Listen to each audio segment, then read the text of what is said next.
Tweaking the model of an organized tour, here's a little something different for you two-wheeling cruiser types. We're gonna do some riding or what? I have a treat. We have you guys are VIP passport riders. We're gonna do our adventure passport, so I have one for everybody. And we're gonna cruise the countryside, we're gonna go inland, we're gonna get off the coast, and then we're gonna come back on the coast, and we're gonna see how many of these motorcycle passport punches we can get. Passport ride is something we came up with a few years ago, and what it is designed to do, it's a ready-made trip plan. You either go on our website or you call us and we'll send you a passport, and specifically for motorcycles this year, what we've done is we've tagged them with a little motorcycle symbol, and if you get all those stops, if you find all those locations and you get your card punched just like we did in the show, you have a chance to win up to $1,500 worth of riding gear from Tennyson's Yamaha. So it's a super cool reason to get your buddies together, and not like you need an excuse to ride, but we're just giving you one other reason to get out on your bike. The route on the Passport Tour takes you through a great variety of riding terrain, including tight, twisty backcountry roads to wide, inviting shoreline vistas. The Bruce County region needs to be commended as the roads are paved in great condition and the traffic is light. Our first stop on the itinerary brought us to the quiet little town of Neustadt, home of the Neustadt Brewery. Here we are, guys. We're at number 12, and the clue was at the historic brewery in one of Canada's prettiest villages. Pick up a case of 10 to 30. Yeah. Hope that's beer. But look there's no punch. Uh-oh. Now what? But there's a clue. It says the punch is located at the Sulphur Springs at the Saugeen headquarters. So it looks like we gotta go to another stop. But let's go check this out first. If you ask nicely, Val will give you a tour of the brewery's catacombs dating back to the mid-1800s. And we're actually starting to walk downhill because the brewery is built as a natural sump, because we're actually at riverbank level now. We're about 40 feet below ground here. And this is the actual brewery, because the brewery was actually built at riverbank level. All where the back of it's all been dropped in landfill, so the levels come up. But that door there would have been the door to the actual brewery outside.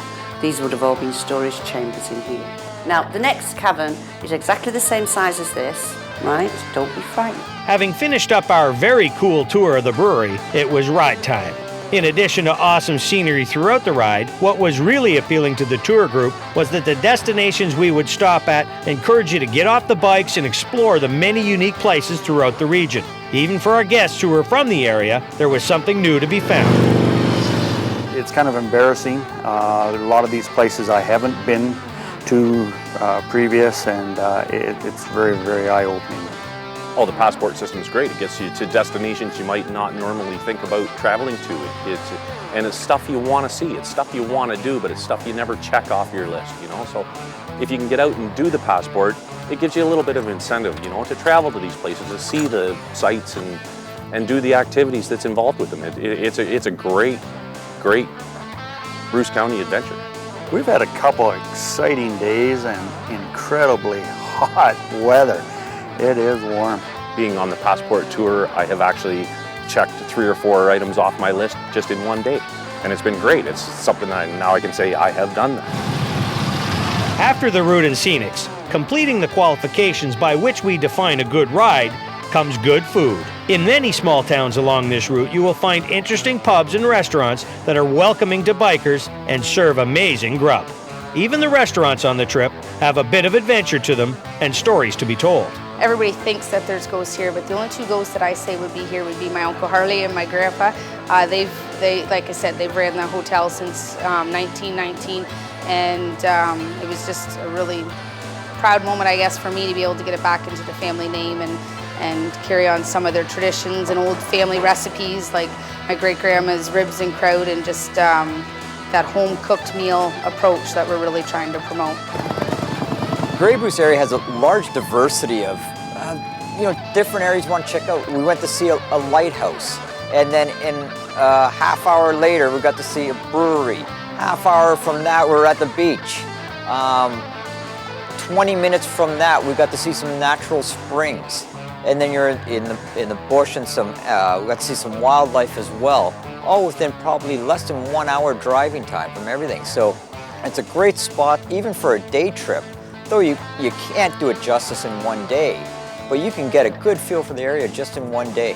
You can do it easily in 3/4 of a day, but why bother? You know, get our map with the passport and spend some time in the communities. The idea isn't to race around.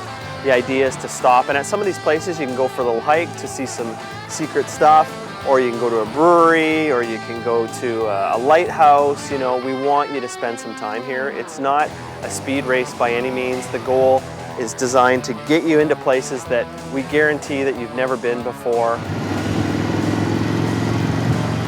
For a cool bike tour, the Bruce County Passport Tour proved to be a super way to ride Ontario.